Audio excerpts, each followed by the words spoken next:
Before we unlock the future, we must find the keys to the past. I'm Leonard Nimoy. Join me and open the door to ancient mysteries beginning now.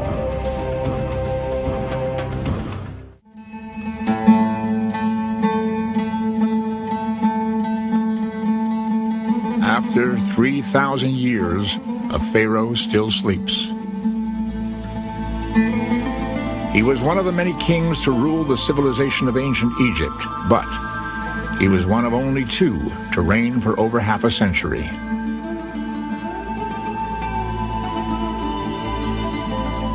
His land is now long lost, but his memory lingers on. Exactly who was Ramses II? And why did he create more monuments for himself than any other king to rule the land? Was he the pharaoh responsible for the exodus of the Jews out of Egypt? And what fueled the passion that made him father well over 90 children?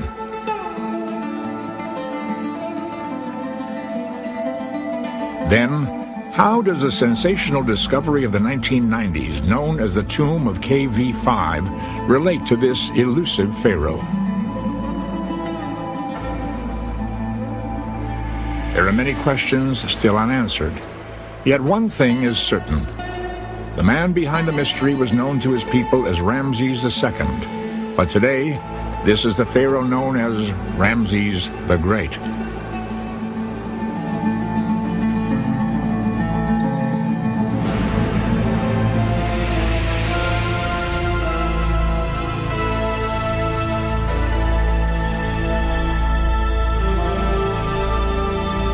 In 1290 BC, Ramses II began his reign. This was the period in Egyptian history known as the New Kingdom, and by that time the country was already well established.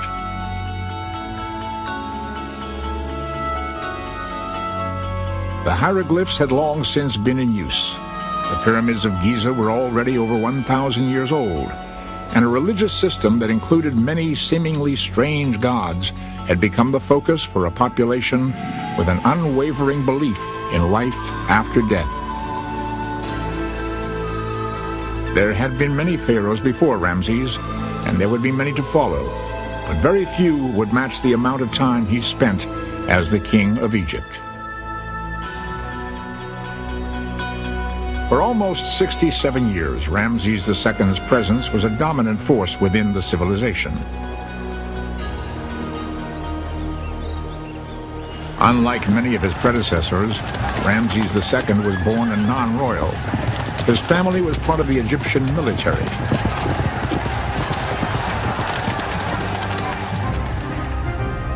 But when his grandfather and namesake, Ramses I, was appointed chief minister to the childless pharaoh Horemheb, the young Ramses II was then in line to inherit the throne.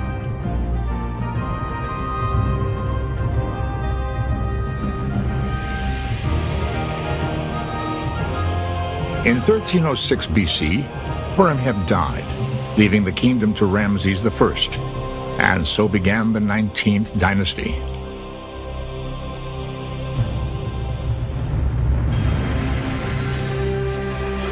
This was a prosperous time in Egypt's history. It is known as the civilization's golden era. And during this period, its rulers tried to ensure a firm position by maintaining Egypt's stability both inside and out of the borders.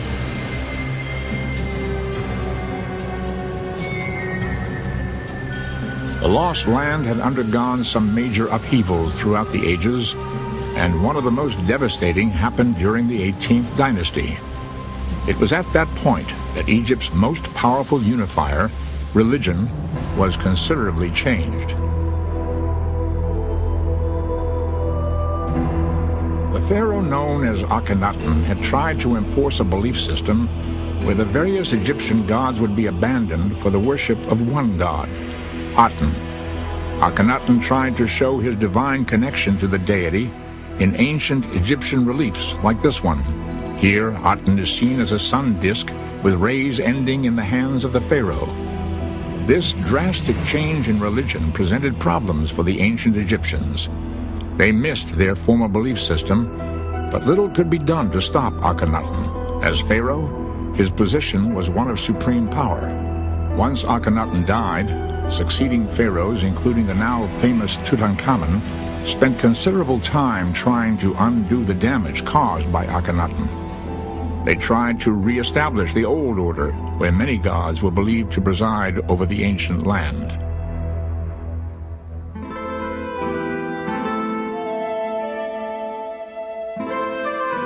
In 1306 BC, Ramses I, like the pharaohs before him, began his reign by trying to instill loyalty in his subjects by continuing the reinstatement of the old beliefs. In the meantime, his son Seti trained in the military in order to help regain important ground lost due to neglect.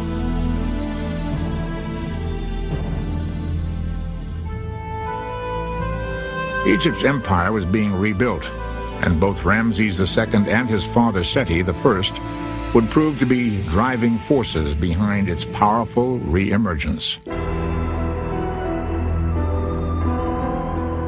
In 1305 BC, after the death of his father Ramses I, Seti I was in position as pharaoh.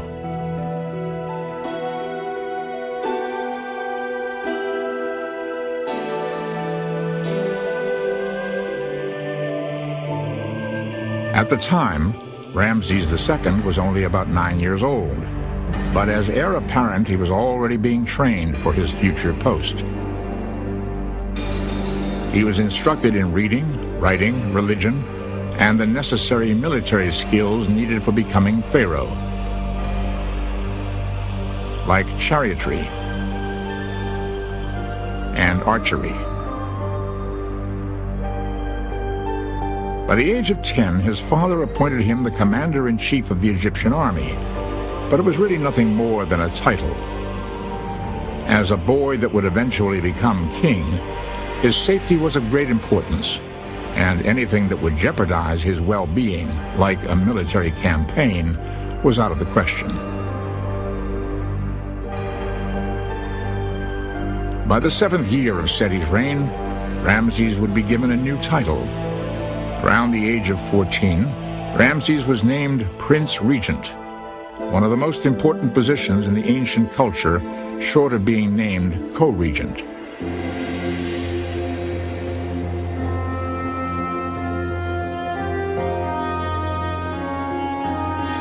Seti's intentions were designed to ensure Ramses' authority early on within the minds of the Egyptian populace, and later, Ramses recorded the momentous event.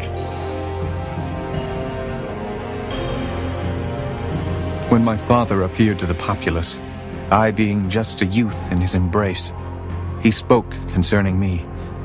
Cause him to appear as king, that I may see his beauty while I yet live. Place the great crown upon his head. So he said of me while he was yet on earth. He shall direct the land. He shall command the populace. He spoke thus. So great was his love for me within him. From then on, there was to be no doubt as to who would succeed Seti, and Ramses would live the life of a king, which included having his own royal harem.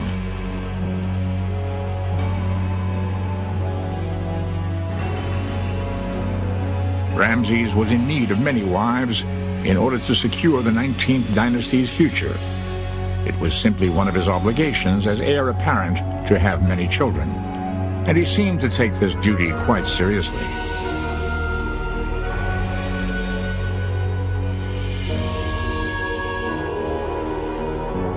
Throughout his life, Ramses would have at least half a dozen principal wives and many more lesser wives, as well as several concubines. During the 10 years of his father's reign, Ramses had already sired over 10 sons and many daughters.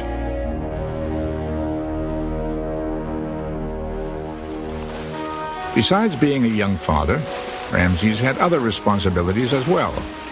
He was introduced to many of the country's concerns. Around the age of 15, he accompanied his father on a military campaign to Libya, and then a year later, he fought a battle along the borders of Syria.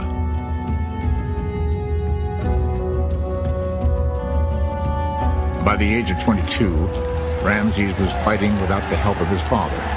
The campaigns only occupied brief 2 or 3 month periods throughout the year. During the remaining months, Ramses spent time overseeing the quarrying of materials to build the many massive monuments that have become so synonymous with the ancient Egyptian civilization. During the years he spent supervising in places like Aswan, Ramses II's interest in construction must have been ignited. He was ambitious. His buildings are the most massive there are between the Great Pyramid and the days of the Romans. He's megalomaniac only in the sense you're determined to do more than anybody else, but not outright in the abstract. If you or I were Pharaoh of Egypt, we'd have to build splendid temples, and we might be tempted to do it by size. You never know. Building, military strategy, and the fathering of children were all part of a pharaoh's duties, and Ramses seemed to excel at each and every one. Ramses II was more than ready to take over the throne by the time his father died in 1290 BC, and from that moment on, Egypt would never be the same. Next, how Ramses' responsibilities propelled him into a world where he would become a living god.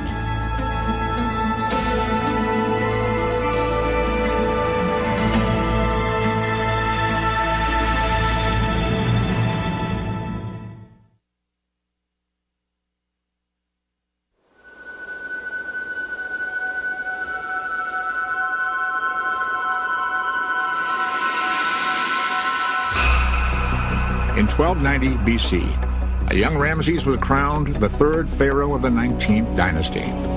His age at the time remains unknown. His exact birth date is buried back somewhere in ancient times, but scholars believe he was somewhere in his early 20s.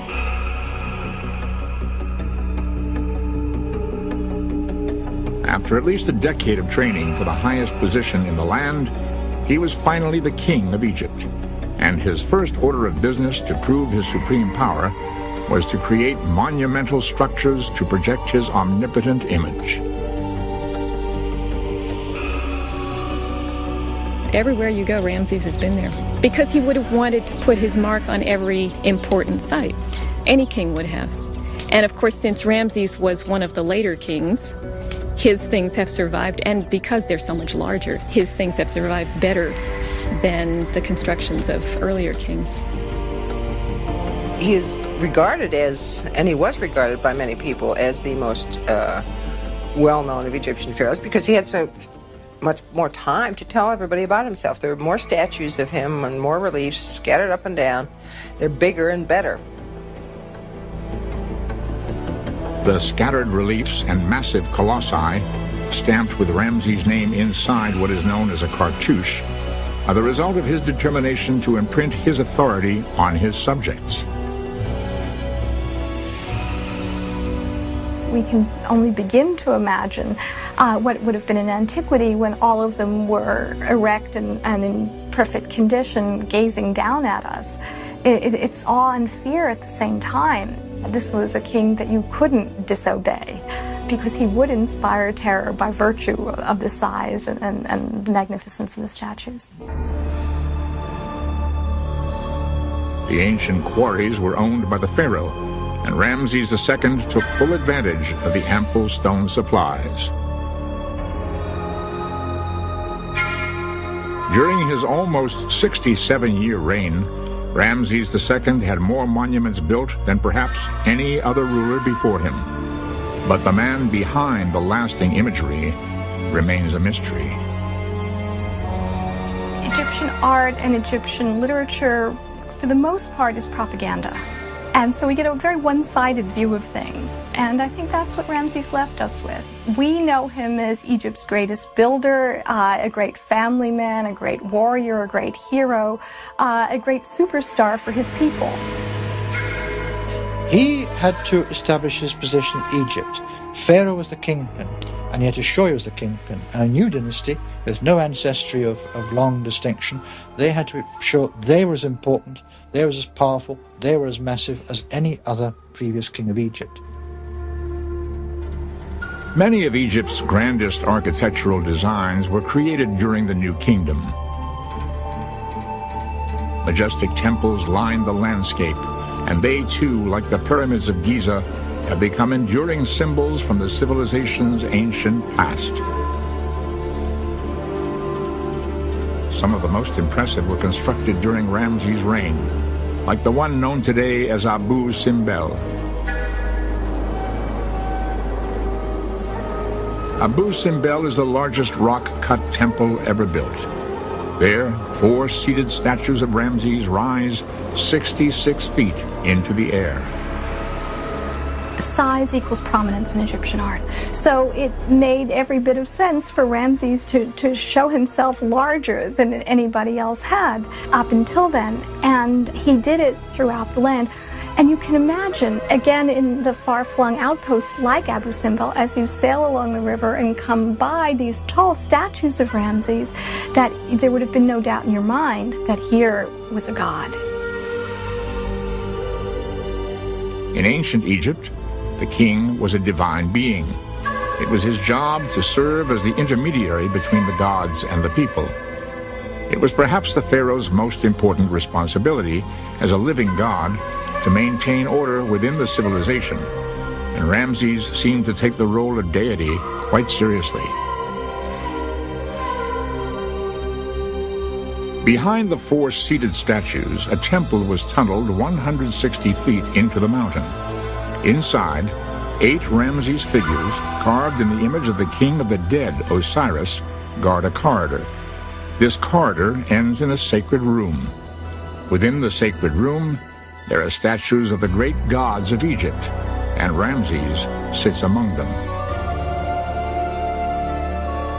He actually made a correction and added a figure of himself in a row with other gods, and Ramses the king worships Ramses the god. It's a very interesting image.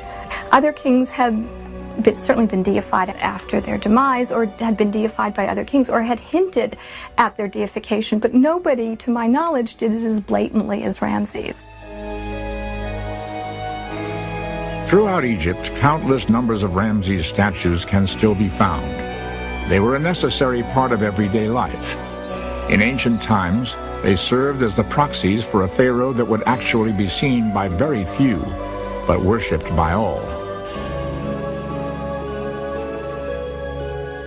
He embodied the corporate nature of the society and his subjects. So there is that to him. I think it's wrong to look upon Pharaoh as a tyrant pushing down on the people. He much more represents the aspirations of the people coming up this way, and he embodied this concept of the society as a divine entity in a sense. And he represents the population before the gods. If Egypt served the gods were bound to do right by Egypt. They should send wonderful Nile floods, rich harvests, prosperity. This was the aim. One gives, the other gives. So that was the whole ethos of the Egyptian religion. If the gods were properly served, if people were obedient and upright, the gods were bound, morally if you like, to help Egypt, to bless Egypt, to bring prosperity. Ramses II, the god, may have been viewed as larger than life by his subjects, but Ramses II, the man, wanted much more than divine status.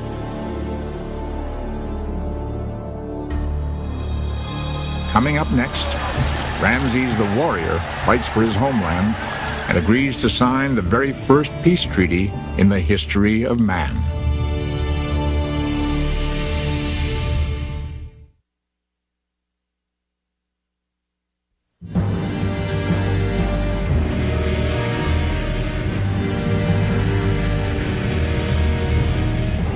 During the first 3 years of his reign, Ramses II lived a quiet life. He focused his attention on the construction of big buildings, the usurping of monuments from previous pharaohs, and carving and recarving hieroglyphs and reliefs throughout the land.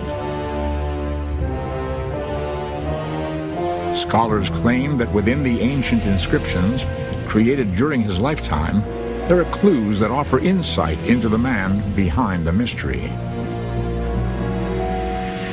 It is very hard to get at what Pharaoh is like as a personality.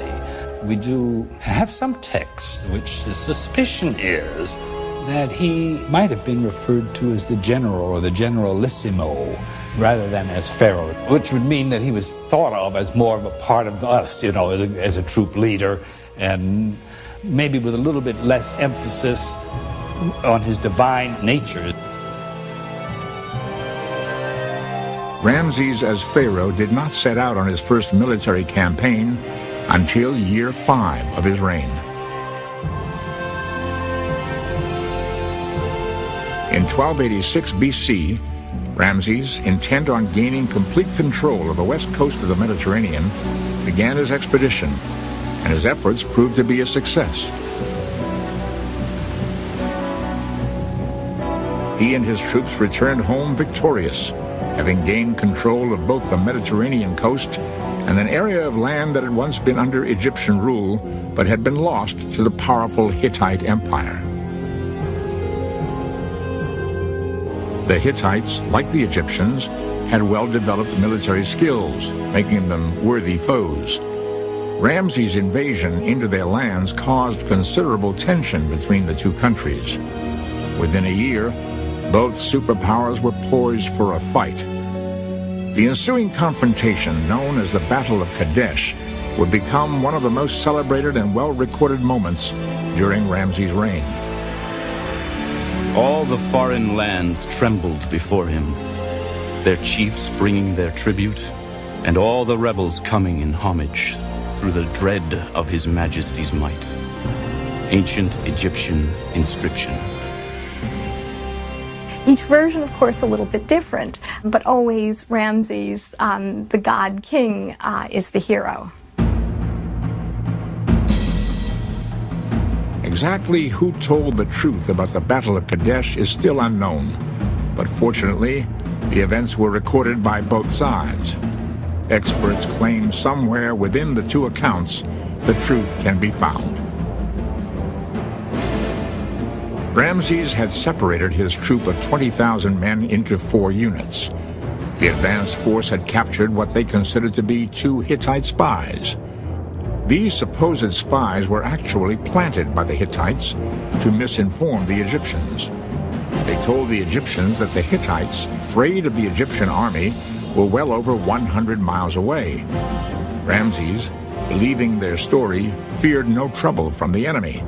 So he continued leading his first unit into an area close to Kadesh. While setting up camp, the Egyptians were given some terrifying news. The Hittites' real location was less than 2 miles away. Ramses was wild with anger. So, the enemy are hiding round old Kadesh, and neither my foreign chieftains nor my Egyptian officers with them knew anything about it. Ramses II. The remainder of Ramses' forces were miles away when the Hittites attacked, but in the end, they would arrive on the scene just in time to save their leader. The rest of the story is somewhat sketchy. 3,500 years later, it is still difficult to be certain of the chain of events after the Egyptian reinforcements appeared by Ramses' side. But experts feel, after studying the documents from both the Hittites and the Egyptians, they have a pretty good idea. Now, to read his description of it, you would think that this was one of the cleverest forms of strategy, that he had this all figured out and that he told them all to wait and come in just at the right moment. We have, however, a Hittite version of the same battle, and it doesn't come out quite the same way. I think we can detect very well what happened. He was riding straight into the jaws of defeat and even death, and by bravery and being saved by the people coming in, he won the day on the field in those few hours. And that was it. That's as far as he got. He didn't get Kadesh, He didn't drive out the Hittites, they didn't drive him out, but you have to go home licking his wounds. So it was very much a draw for both countries. Whether or not Ramses' account of the battle was truthful was merely secondary to the importance of how he presented himself to the gods. By carving his courageous version of the story on many of his temple walls, he was trying to prove to the many Egyptian deities that he was worthy of his powerful position as king of an empire, even if in the end Ramses would be unable to defeat the Hittites. Got some very seasoned soldiers on the throne of the Hittites. When the Hittites said, look, we will make peace, isn't it sensible? Ramses was getting nowhere after 15 and 20 years of war, so it finally dawned on him, he was a bit stubborn, that he wasn't going to get anywhere in beating the Hittite Empire. Then he made peace, then you had a golden age of peace for several generations. Later, this declaration of peace would be cemented with a marriage. Ramses II would take a Hittite princess as a wife, as evidence of his good intentions. However, his new bride would be only one of many. Next, exactly what drove the pharaoh into the beds of countless women, and why?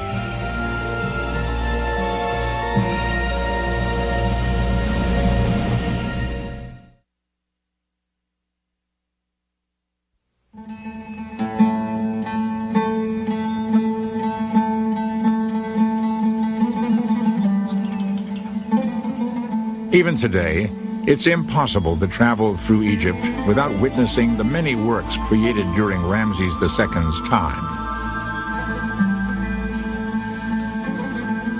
The many grand monuments project the image of his power. The inscriptions and reliefs describe his determination to maintain his civilization. And the temple walls well record the pride he felt for his many children. Ramses had this enormous family, and I think he was very fond of female company. He enjoyed his sex life, I suspect. There's no other way of seeing it. He has 2 chief queens at a time. As far as we know, there are more names of queens recorded for Ramses than there are for any other Egyptian monarch. And I think I can say that unequivocally, because he outlived so many of them too. You see, there'd be one for a while, and then all of a sudden she'd be gone and there'd be another one, and there was Ramses going valiantly on to the future. Ramses II survived several of his concubines, and both lesser and chief queens. During his lifetime, he had over half a dozen principal wives, but one seems to stand out beyond all the rest. Her name was Nefertari.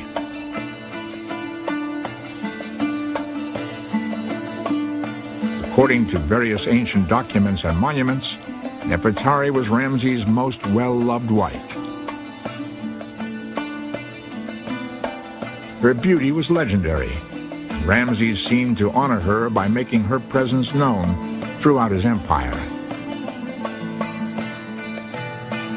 At Abu Simbel, next to his massive temple, there is another.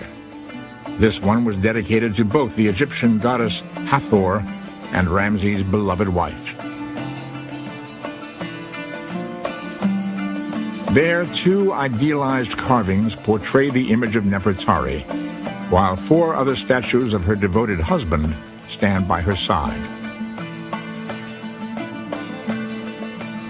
Nefertari bore Ramses many sons, but none survived him, and neither did his favorite queen. Around the 24th year of his reign, Ramses mourned the death of Nefertari. His devotion to her memory is best seen within the confines of her final resting place, found in the area known as the Valley of the Queens.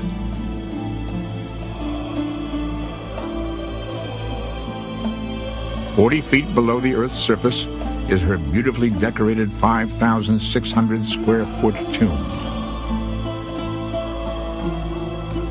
Her mummy had long since disappeared, but thanks to conservation efforts by both the Egyptian Antiquities Organization and the Getty Conservation Institute of Los Angeles, many of the painted reliefs have been repaired or restored. According to the Egyptian religion, the various scenes upon the tomb walls were necessary for achieving eternal life, and most likely, Ramses II would have wanted Nefertari to safely journey to the other side in hopes of someday meeting her again in a world beyond. Despite the loss of Nefertari, Ramses II never stopped performing his duties as pharaoh. It was important, as the king of an empire, that he continue procreating to ensure upon his death that he would be followed by one of his own sons. His grandfather had been king, his father and Ramses, but before that there'd been a period of great turmoil in terms of the royal succession. At the beginning of the 19th dynasty, when Ramses I was appointed, one of the reasons he may have been appointed king was because he had both a son and a grandson, and that ensured the succession. The high mortality rate, of course, in antiquity meant that they preferred to have large families because a third of the children die, so they're quite happy to have lots of children. The pharaoh could afford it, he had the wealth of Egypt at his command, and so they could be housed, fed, educated, and looked after. And lots of children, of course, they could become part of the administration, they could earn their keep in later days in the army and so on. It is believed Ramses II fathered over 90 children, and unlike any other pharaoh, he proudly displayed them on many of his monuments. By carving them in stone, Ramses left no doubt in the minds of his subjects that the 19th dynasty would continue even after he was gone. In the Ramesseum, many of his royal offspring are prominently featured, and in later years, some of them would actually assist their father with the empire's concerns. As he got to the middle of his reign, he's a man in the prime of his years, 50, 60, then I think he found he needed help. Yes, he got the Grand Vizier, yes, he got all the usual civil service bureaucracy, of course, but he needed help with royal decisions, with the things that Pharaoh had to do. So you find the eldest prince of the time was given the title Senior King's Son, and that man would help his father with what pharaohs had to do, the royal administration. The administration of Ramses II continued for almost 67 years, and around that time, there were many developments in both Egypt and the world at large.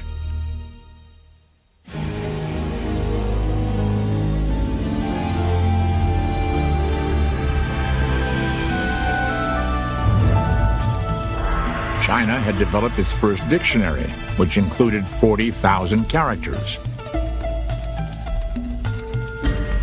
In both Syria and Palestine, the Iron Age began, and the Greeks invaded Troy.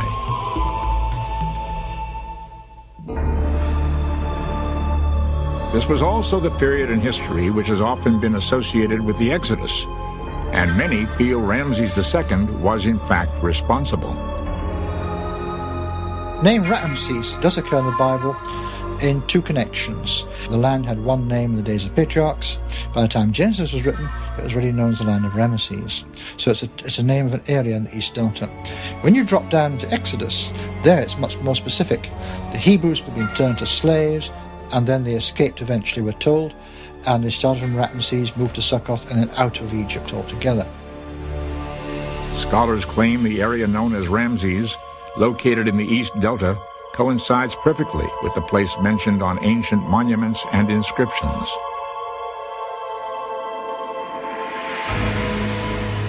We always have to hedge our bets when we haven't got a direct mention of the king Ramesses, only of the town Ramesses.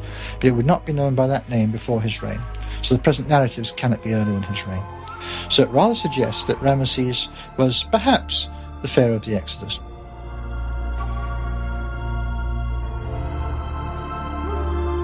Ramses II's far-reaching impact while ruling as Egyptian pharaoh remains a mystery, but when it comes to Ramses II the man, a bit more has been revealed.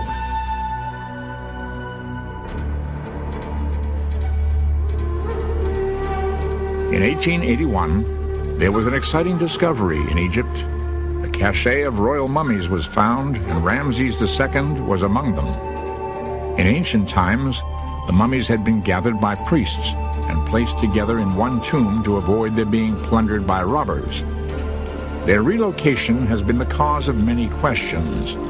Some have suggested that it is impossible to be certain of the identities of these mummies.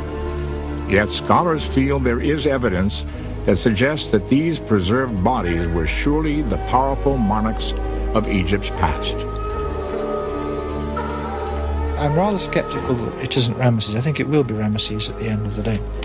Not just because it's nice to think that, but because I think they're not complete fools, the people that labelled them. They would know who they were when they took them out of their original tomb. If they changed the coffins, they'd have to label them on the spot. And there would be some mix-ups eventually if they're in a hurry, but not the whole lot. With Ramses, we know that he had a lengthy rule, and there are very few mummies, to my knowledge, that show the age that Ramses' mummy shows. So with him, there's much less confusion than there is with some earlier mummies. We think of Ramses the Great as always being young and vigorous, always conquering foreign peoples. But what people don't realize is that Ramses died a crippled old man, undoubtedly in pain. From studying his mummy, we can see that he had arthritis.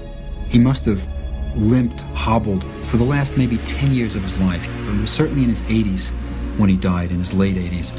He had a tremendous infection by the mandible, which may have even caused death. He may have lived into advanced age, but it was not without its toll. Today, Ramses continues his eternal sleep in the safety of a pressurized display case in the Cairo Museum. But in ancient times, he had commissioned a grand construction as his final resting place in the Valley of the Kings. After almost 67 years, Ramses II's reign came to an end. It is believed he was somewhere in his 80s when he died. Many scholars imagine that the death of Ramses would have been met with a combination of sadness and disbelief. For many, he was the only ruler they'd ever known, and during his reign, the civilization had been stable. Under Ramses II, Egypt reached, it is believed, one of its highest points insofar as material wealth, well-being, and width of empire is concerned. Life was as good then as it was under Ramses II, but it was the end, in a way. Nothing ever achieved that again. There were brief moments when the glory came back for a while, but this was the last great efflorescence of Egyptian culture. It made a big impact, I think, because once he'd been reigning for 30 or 40 years, not many people would remember anything else. Most people alive would be born under Ramses, and as their fathers died off and the reign went on, by the time the end of his reign, nobody had known any other king. I suspect it was probably greeted with disbelief. People must have thought he really was going to live forever. After Ramses II's death, his 13th son, Merenptah, inherited the throne. Experts claim he was probably between 50 and 60 years old when he began ruling the Egyptian empire. But in the end, he would not live up to the powerful legacy of his father. Merenptah doesn't reign very long. What happens after his death is very interesting. Certainly he had children, but we still have all the rest of Ramses' sons and daughters. And there appears to have been some kind of strife or skirmish between Merenptah's line, which rightfully deserved to rule, and the rest of Ramses' line. And what we think is that one of Ramses' sons took over. Ramses' death marked the end of an era. The mighty empire he had successfully maintained for decades was badly shaken. Perhaps the many problems that plagued his offspring could have been avoided had the mighty pharaoh not outlived so many of them. Ramses buried at least 12 of his children before his own death.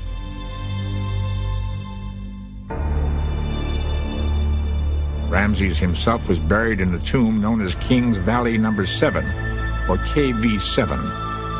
Unfortunately, much of the tomb's interior has been destroyed by flash flooding. Today, there's an ongoing excavation by a French team of archaeologists.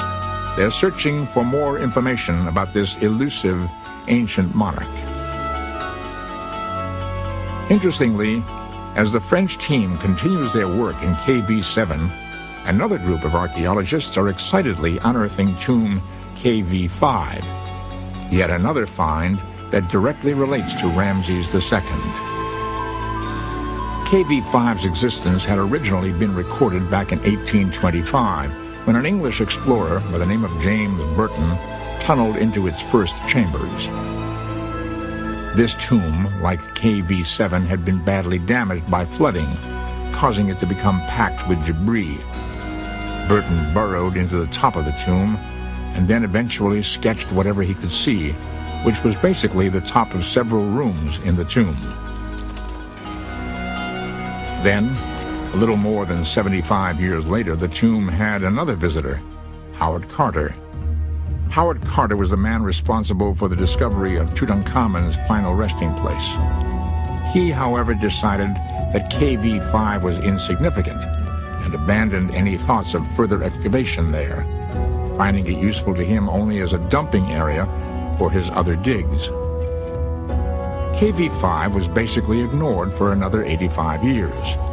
Then, in 1987, a team of archaeologists working on a mapping project began to remove Carter's leftover debris, which amounted to about 12 feet of broken rock.